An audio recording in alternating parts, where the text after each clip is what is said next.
যেভাবে মুরগির মাংস রান্না করলে সবথেকে বেশি সুস্বাদু হয়, সবথেকে বেশি টেস্ট হয় আর দেখতেও অনেক কালারফুল হয়, সেই রেসিপিটাই শেয়ার করব।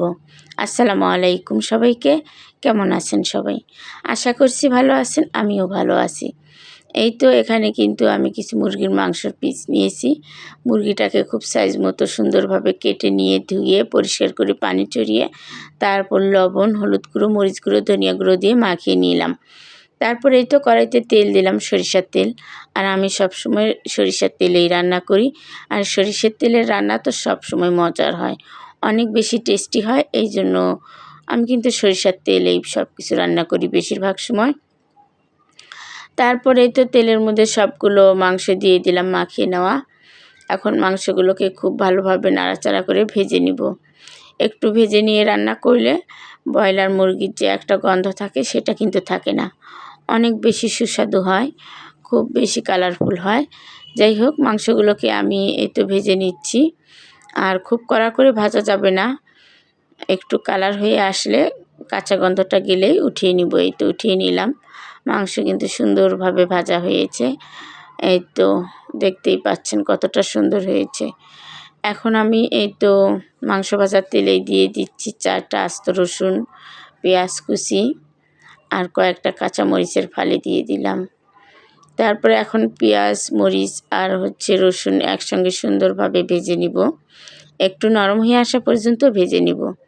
একটুখানি ভাজা হয়ে গেলে দিয়ে দিচ্ছি আদা বাটা 2 চামচ, রসুন বাটা 2 চামচ। আদা রসুন বাটাগুলোকে সুন্দরভাবে ভেজে নিব, আদা রসুনের কাঁচা গন্ধটা দূর হওয়া পর্যন্ত। এই তো ভেজে নিচ্ছি। একটুখানি ভাজা হয়ে গেলে শুকনো মশলার গুঁড়ো দিব। মরিচ গুঁড়ো 2 চামচ, ধনিয়া গুঁড়ো 2 চামচ, জিরা গুঁড়ো 2 চামচ, গরম মশলার গুঁড়ো দিব 2 চামচ, আর লবণ দিব স্বাদ মতো। আর হলুদ গুঁড়ো দিলাম না, হলুদ গুঁড়ো দিয়ে যেহেতু মাখিয়ে নেওয়া হয়েছে, ভাজা হয়েছে, এখন এক্সট্রা দিলে একটা গন্ধ থাকবে আর কালারটা বেশি গাঢ় হবে, ওইটা আমার কাছে ভালো লাগে না, এই জন্য দিলাম না। তারপর মশলাগুলো দেওয়া হয়ে গেলে একটুখানি পানি দিব মশলা কষানোর জন্য। উপরে তেল ভেসে ওঠা পর্যন্ত মশলাগুলোকে সুন্দরভাবে কষিয়ে নিব। আর মশলা যতটা সুন্দরভাবে কষানো হবে রান্নাটা তত মজার হবে। মশলা কষানো হয়ে গেলে এই তো মাংসগুলো দিয়ে দিচ্ছি। আর মাংসগুলো দিয়ে সুন্দরভাবে মশলার সঙ্গে মিশিয়ে নিব। খুব ভালোভাবে নাড়াচাড়া করে মিশিয়ে নিচ্ছি, অনেক সুন্দরভাবে মিশিয়ে নিচ্ছি। দেখতেই কিন্তু অনেক সুন্দর লাগছে, খুব বেশি কালারফুল হয়েছে। তারপরে এই যে ঢাকা দিয়ে ঢাকনা খুলে বারবার কিন্তু আমি কষিয়ে নিব। অফ ক্যামেরায় কিন্তু বারবার কষিয়ে নিয়েছি। যাই হোক, এই তো মশলাগুলোর সঙ্গে মাংসগুলোকে কিন্তু খুব ভালোভাবে কষানো হয়ে গেছে। এখন আমি ঝোলের জন্য পানি দেব পরিমাণ মতো। এই তো পানি দিচ্ছি।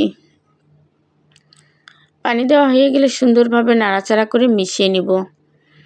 মিশিয়ে নিয়ে 5-7টা আস্ত কাঁচামরিচ দিব। কাঁচামরিচ দিয়ে ঢাকা দিয়ে দিব। আর কাঁচামরিচের কিন্তু খুব সুন্দর একটা ফ্লেভার আসে মাংসে। যাই হোক, রান্নাটা কিন্তু কমপ্লিট হয়ে গেছে।